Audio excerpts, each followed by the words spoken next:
Hey guys, welcome back to my channel. Today I'm going to show you how you can use CapCut offline.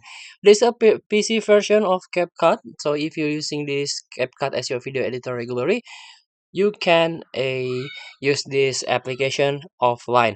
So all you have to do is click on folder option. This is a file explorer.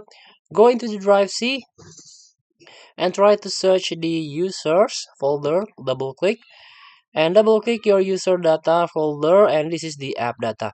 So to open this folder, you have to click view, click show, and then click hidden items. So the a app data will reveal.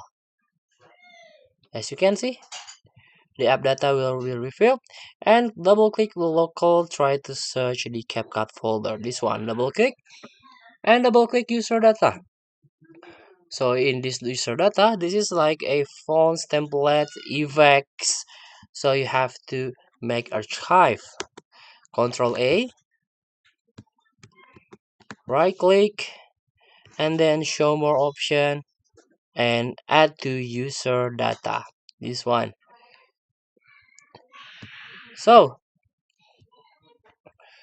after that, you can copy this user data into another folder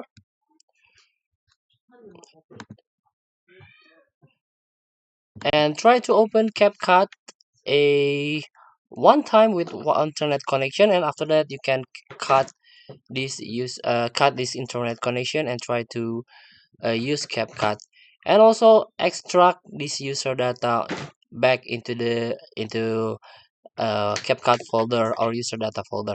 Thank you for watching. Don't forget to comment, like, and subscribe, and so click this button.